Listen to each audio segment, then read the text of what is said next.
Imagine a man in his prime, unknowingly sabotaging his own growth by sharing every detail of his personal life with the world. What seems like harmless venting is actually reinforcing an outdated identity. Each time you recount your struggles, your efforts to change, or your wounds, you think you're lightening the load. But in truth, you're etching that story deeper into your being.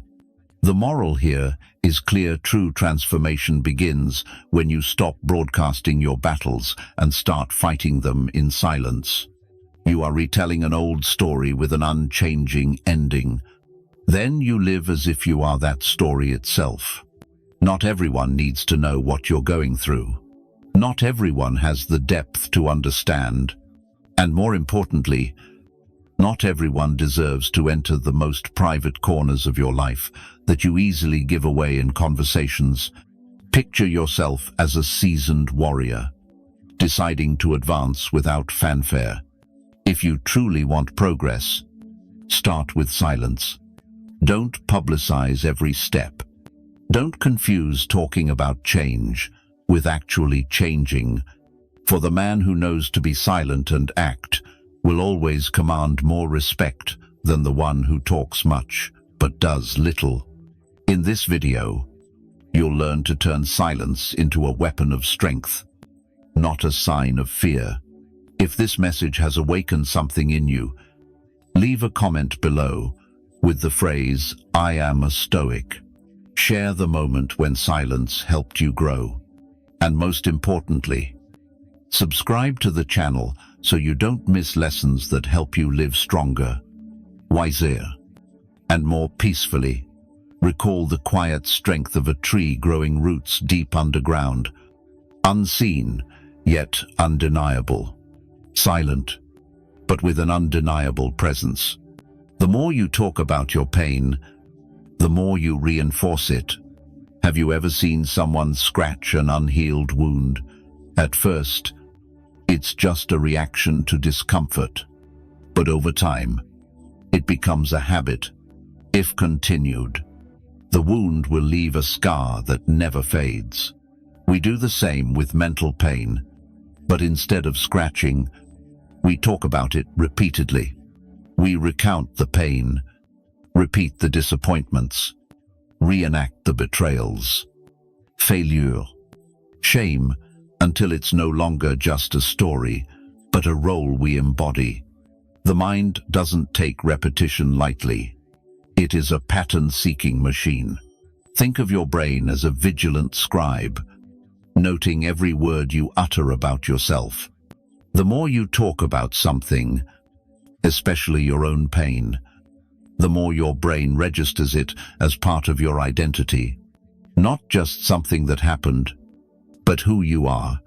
From there, you build thoughts, behaviors, even relationships around that story. You seek validation for your pain. Do you know what happens? You will find it. Because once the pain becomes the script, the world starts acting along with you. This is the hidden danger of sharing too much, especially about your deepest wounds. Every conversation becomes a stage, every friend an audience, and each retelling embeds the story deeper into your nervous system. Consider the athlete who trains in solitude, honing his skills without applause. That's the path to mastery. You think you're processing emotions, but really, you're rehearsing the posture of helplessness. You become proficient in the victim's role, not because you want to suffer, but because the disclosure brings temporary relief. But relief isn't healing. Relief is escape. Healing is silence, reflection, and internal restructuring. Step by slow step, recovery begins when you stop empowering the pain with words, because the more you talk about it, the more attached you become. The more attached, the harder to let go. Stoic philosophers understood this long before modern psychology named it They weren't cold or emotionless.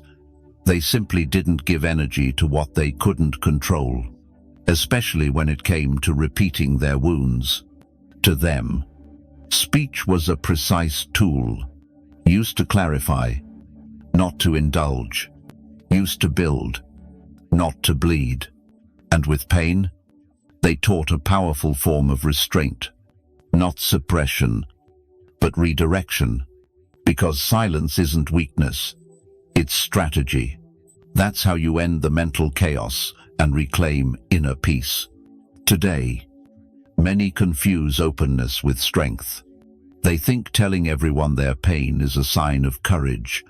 But true courage is choosing to sit with the discomfort without letting it become your character.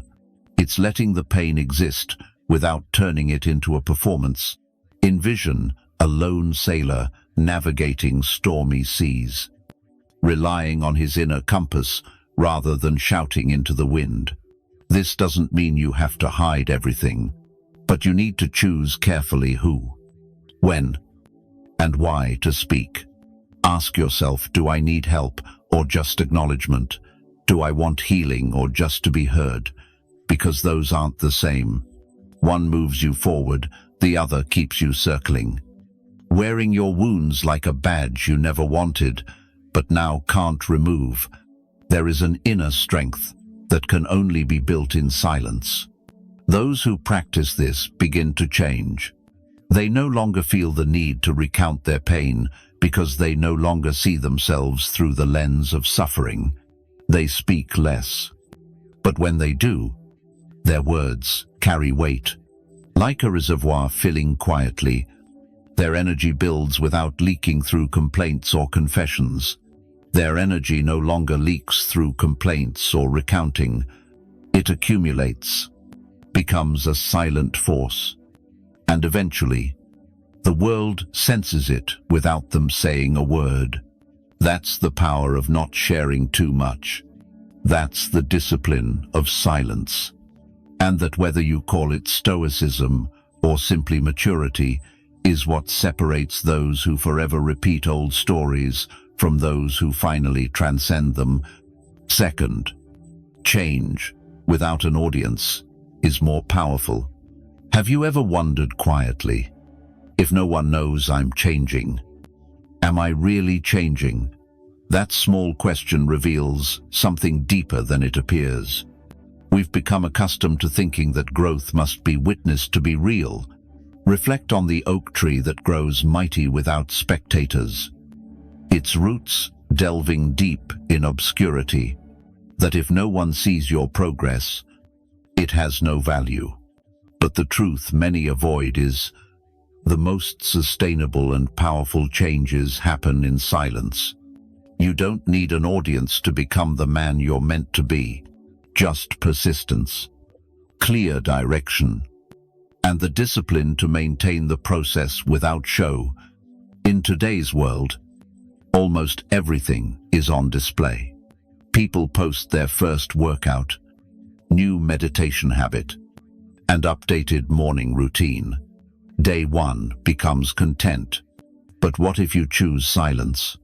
If you change quietly, without documenting, explaining, or seeking support or applause?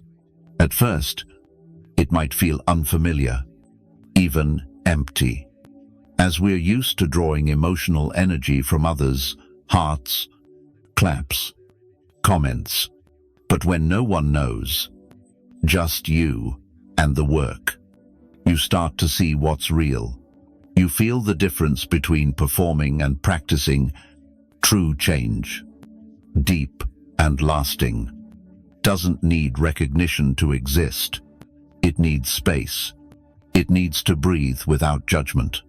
It needs quiet to take root. And once it does, it becomes a silent power that emanates from you in ways words can't describe. You don't need to announce your transformation for it to be noticed. One day, people will sense it through the way you enter a room, the calm in your voice, the presence no longer carrying the storm of old wounds. Picture a craftsman shaping a masterpiece in solitude. His work speaking louder than any proclamation. That's what happens when you change for yourself, not for reactions. I knew a man who never spoke of his efforts. No dramatic declarations. No new year. New me. But in a few months, I noticed a shift.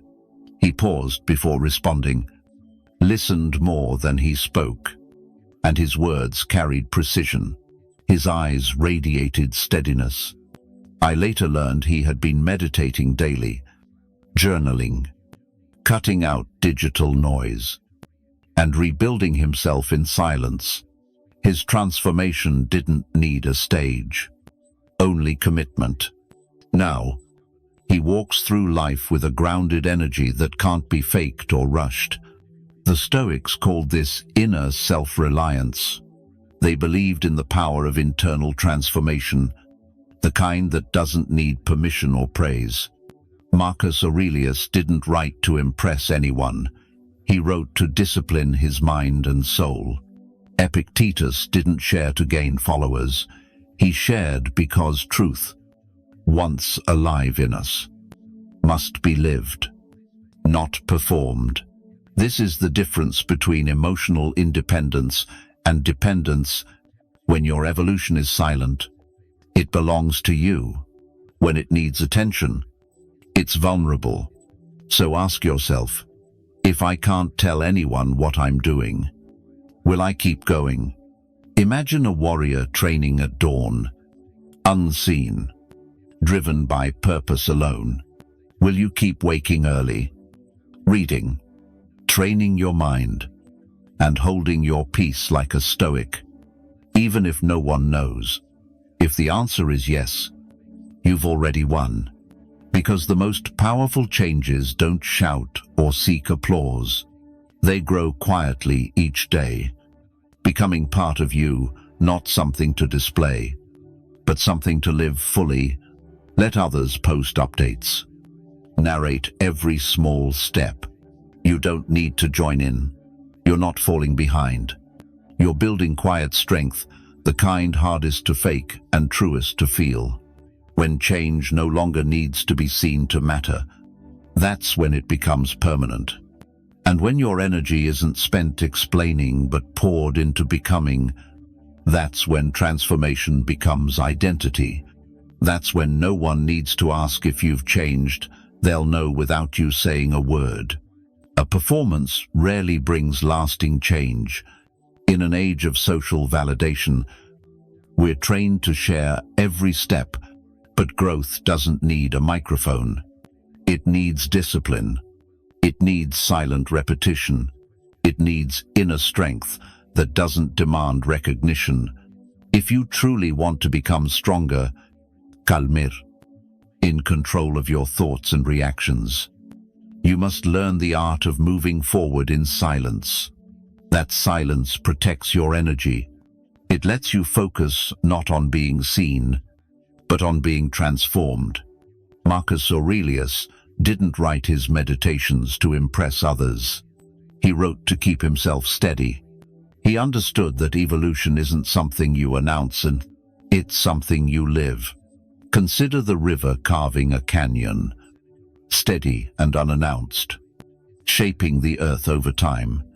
Stoics knew that progress shared too soon becomes diluted. It turns into noise, and noise doesn't create clarity. It obscures it. They believed in private discipline over public display, because when change is real, you don't need to tell everyone. It will show itself. Others will notice. But more importantly, you'll feel it. You'll see it in how you respond instead of react, how you let go of outcomes, how you maintain peace through emotional discipline. That's not something to explain. It's something to embody. So the next time you want to post about your new mindset, announce your goals, or tell a friend you're taking control. Pause. Ask yourself, do I need to say this? Or do I need to do it? Am I seeking commitment or applause? Because those aren't the same. One is built on inner discipline, the other feeds on attention. If it's real, it can wait. If it's true, it doesn't need to be declared. There's a dignity in silent transformation, a strength in not being swayed by the need to explain. When you keep your process close and work quietly, it takes root deeply. It becomes solid. It doesn't need praise to stand firm. Stoic thinking isn't about hiding. It's about reverence. Reverence for your path without distraction. Choosing the way of invisible strength. The more you talk about your evolution, the more fragile it becomes. Picture a blacksmith forging a blade in solitude. Each strike deliberate. No audience required. But when you stop talking about what you're building and focus on building, you create something enduring, unshakable. Not everyone needs to know what's changing in you, but if the change is real, they'll eventually feel it without you saying a word. Repeating old stories only keeps you trapped in them. You've met that man at a gathering, endlessly retelling the same tale. The job that never valued him, the relationship that ended unfairly, the time he was misunderstood, overlooked, betrayed. You've heard it before. So has everyone else. But he keeps repeating it as if repetition will change the feeling. The problem isn't that the story hurts. It's that he doesn't realize he's still living in it long after it ended. He's not just recounting the past. He's building his identity around it. And whether he sees it or not, each time he tells that story, he reinforces it. It becomes the reality he carries forward. The truth is, we all carry an internal script. Sometimes it's quiet, sometimes loud, but always there. Whispering lines like, "I always mess things up. People like me can't get ahead." Or, "I'm not a leader." We don't just say these things to others, we rehearse them in our minds. And each time, we tighten the chains binding us to an outdated version of ourselves. Like acting in a play where the stage has changed. The audience has changed. But we refuse to change our role. We keep playing the failure, even though life has moved on. What we repeat becomes our belief, and that belief shapes the man we allow ourselves to become.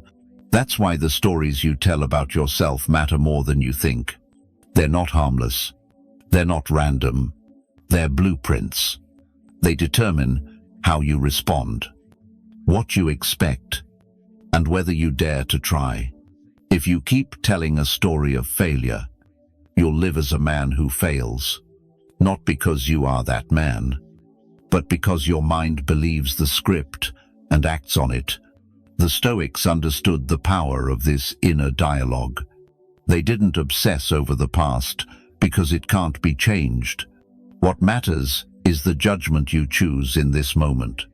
Epictetus said, "It's not things that disturb us, but our judgments about them. If you keep judging yourself by old chapters, you'll never write a new one. Sometimes, to start anew, all it takes is this: stop talking, stop saying you're unlucky, stop saying you're always overlooked, stop telling everyone you're no good at love, money, or leadership. That's not truth. It's a loop. And every time you say it, you restart it. Imagine holding a pen and, instead of writing a new page, you keep rereading the first.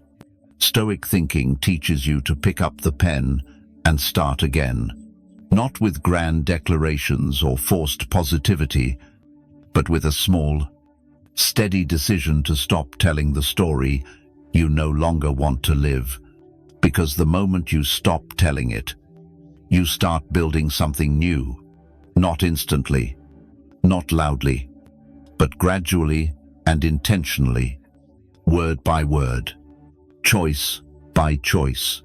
So the next time you want to explain yourself through the lens of the past, pause. Ask, is this who I am now, or just who I was? If it's the latter, let it go. You don't owe anyone that old story. You owe yourself the chance to become the version that doesn't need it anymore. The power of silence isn't avoidance. It's choosing not to repeat what's gone. And that's emotional clarity. That's how inner transformation begins. Not with more words, but with fewer. Not by defending the past, but by refusing to relive it. Acquiesce, décision. Step by step. If you do this for yourself, impulses don't need to say it. Ask yourself this in silence. If no one ever praised you for changing, would you keep going? That question cuts deeper than most realize, because it reveals whether your growth comes from within or is just a performance for validation. In a world obsessed with being seen, quiet self-improvement feels foreign. But in that silence, in progress, no one knows. Your most powerful transformation begins. True change doesn't need a stage. It doesn't crave validation. It doesn't need to be posted, liked, or commented on. It just needs to be real. When you start letting go of what no longer serves you, toxic habits, emotional dependence, or a self-image shaped by the past, and you do it not to impress but to find peace, that's lasting change. You don't need to post about your recovery process. You don't need anyone to know. You started reading philosophy, working out at 6 a.m., or journaling at night. The key is doing it quietly, consistently, without the spotlight. Picture a man lost in the wreckage of a messy divorce, his life unmoored. He didn't broadcast his pain or his plans to rebuild. Instead, he quietly began to reconstruct himself. He took up boxing, not to show off, but to reclaim his strength. He cooked, not for photos, but to be present in his own life again. He read philosophy, not to quote it, but to learn how to think anew. 6 months later, people noticed, not because he spoke, but because his energy had shifted. His posture changed. His presence became steady. It wasn't the muscles, the recipes, or the Stoic quotes. It was the quiet calm that comes from rebuilding for yourself alone. That's the power of self-directed change. It carries a different weight, holding its silence. When you stop needing applause for what you do, your actions cease being empty gestures and become true habits. There's something sacred in doing the right thing when no one's watching, like a lone carpenter crafting a legacy in his workshop, unseen. Your actions gain meaning through integrity, not ego. It means you're acting from integrity, not ego. You're not chasing visibility. You're choosing core values. That's what Stoic philosophy guides you toward. Not loud declarations. But quiet conviction. Marcus Aurelius lived this way. His journals weren't for others to read. He wrote to remind himself, not to impress anyone. He didn't need to convince anyone of his discipline. His life reflected it. That's the deeper lesson. When you act for yourself, you don't need to say it. It will show, not in the way social media teaches through images, captions, or milestones, but in how you walk with confidence, handle chaos, and quiet the noise of others with your calm. Let go of the need to narrate everything. When you change, keep that transformation close until it's strong enough for others to feel without you saying a word. That's how you protect your peace. That's how you build maturity and inner silence. If someone notices, great. If no one does, even better. Because you're not doing it for them. You do it because something inside you refuses to stay still. That's the discipline that shapes your true identity. That's the strength no one can give you or take away. So the next time you want to explain, prove, or announce, pause. Ask yourself, am I doing this for me or to be seen if it's truly for you? Keep it sacred. Imagine a fortress built brick by brick in solitude, unyielding to the need for praise. Let it grow in silence and trust that real, lasting change doesn't need to shout. It just needs to be lived. Not everyone deserves to know what you hold in your heart. You've likely felt it, that subtle sting when you open up to someone, share something profound, only for their response to make you feel exposed, dismissed.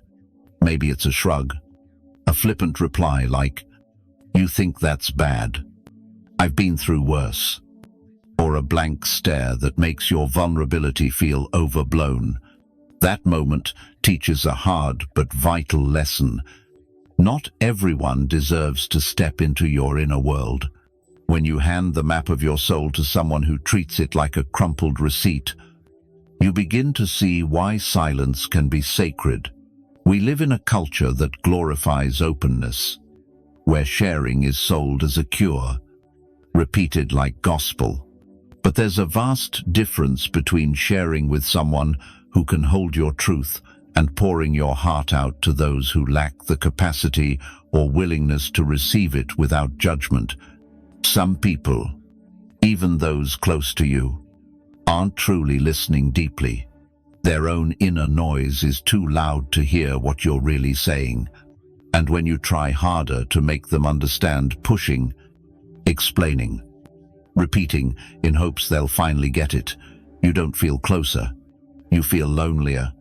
I knew a young man who, after therapy, finally started feeling clarity again after years of inner chaos. One afternoon, he tried sharing a piece of that healing journey with some colleagues. A small realization, a subtle shift he was proud of, but their reactions fell flat.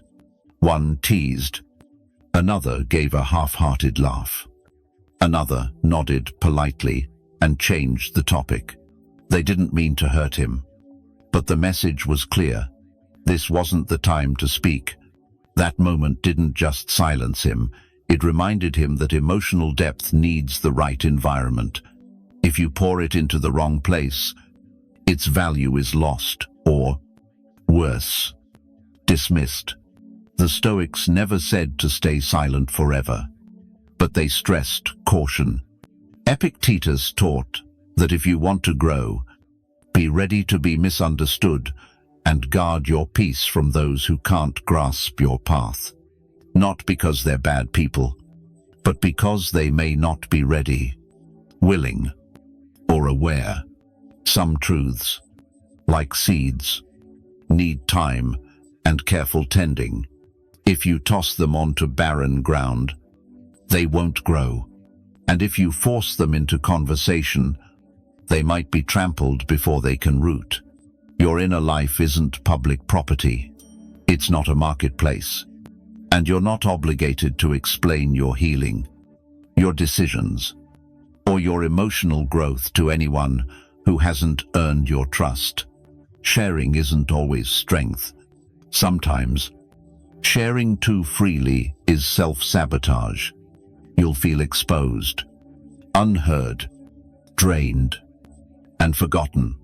That's why emotional boundaries aren't walls to push people out. They're filters. You don't build them to shut everyone out, but to protect what's still growing. So the next time you want to open up, ask, why do I want to share this? Is it because I trust this person, or because I don't want to carry this alone? If it's the latter, write it down. Sit with it. Let it settle in silence first. Because the truth is, not everyone deserves to hold the most fragile parts of you. And you owe yourself the care of not giving away what's sacred just because someone is convenient or familiar. Protect your energy fiercely. Not everyone needs to know what you're healing from. Not everyone can walk with you where you stand. And that's okay. Your strength doesn't lie in how loudly you share, but in the wisdom of choosing when to speak and who truly listens.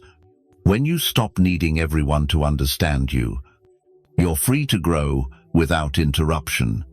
That freedom comes not from exposure, but from discernment. And when you grasp this, you stop seeking the right ears and start listening to yourself more.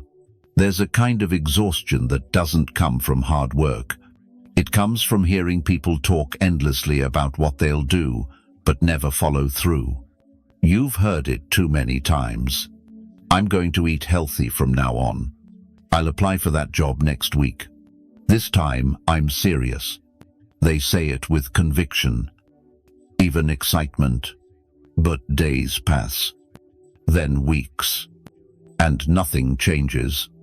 Over time, those words lose weight, not from bad intent, but from lack of action.